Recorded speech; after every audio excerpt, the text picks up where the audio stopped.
5 ওয়াক্ত নামাজ কালাম পড়ে, এরপরেও জাহান্নামে যাবে যারা, তারা হলো 17 শ্রেণীর লোক। আমরা এক নজরে আবারও বলে দিচ্ছি, হারাম খাদ্য যে গ্রহণ করে, 1, 2 আত্মীয়তার সম্পর্ক ছিন্ন করে যে, নাম্বার 3 প্রতিবেশীকে যে কষ্ট দেয়, নাম্বার 4 মা বাবার অবাধ্য সন্তান, মা বাবার কথা শোনে না সে, নাম্বার 5 উগ্র মেজাজি, তেড়া, গোয়ার, সবাইকে দমায় রাখে, এই টাইপের লোক।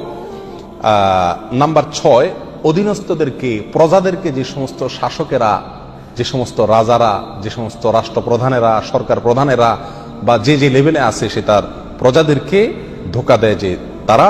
নাম্বার 7 অন্যের সম্পদকে অন্যায়ভাবে আত্মসাৎকারী ব্যক্তি। নাম্বার 8 উপকার করে কারোর খোঁটা দেয় যে ব্যক্তি, সে জান্নাতে যাবে না।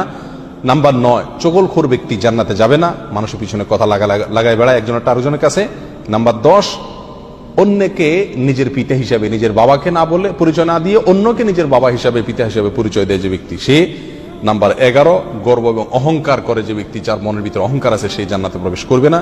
নাম্বার 12 রাসূলুল্লাহ সাল্লাল্লাহু আলাইহি সাল্লামকে যে ব্যক্তি ফলো করে না, তার নির্দেশকে মান্য করে না, সেই ব্যক্তি।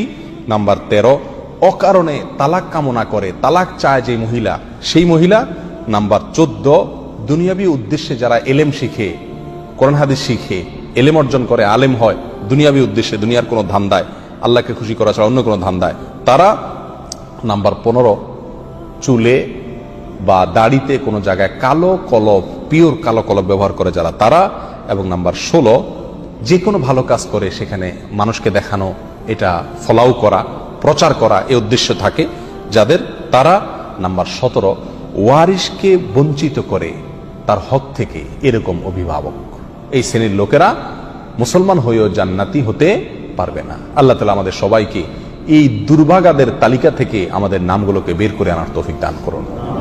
চেষ্টা করব এই 17 শ্রেণীর কোনোটিতে যাতে আমার নাম না থাকে, এটাকে টাঙায় রাখবো, ঝুলায় রাখবো লিস্টটাকে, এবং আমার ভেতরের কোনো পয়েন্ট আছে কিনা সেটা দেখে যাচাই করে সেখান থেকে নিজেকে বের করে আনবো ইনশাআল্লাহ। এরপরে আল্লাহ সুবহানাহু ওয়া তাআলার কাছে জান্নাত চাইতে পারবো, আশা করতে পারবো জোরালো ভাবে। আল্লাহ সুবহানাহু ওয়া তাআলা আমাদের সবাইকে আখিরাতে কিয়ামতের দিন একেবারে ফার্স্ট চান্সে, প্রথম চান্সেই জান্নাত যেন আমরা লাভ করতে পারি, জাহান্নাম থেকে মুক্তি নসিব যেন হয়, সেই তৌফিক দান করুন। জাযাকুমুল্লাহ ওয়া আখিরু দাওয়ানা আলহামদুলিল্লাহি রাব্বিল আলামিন।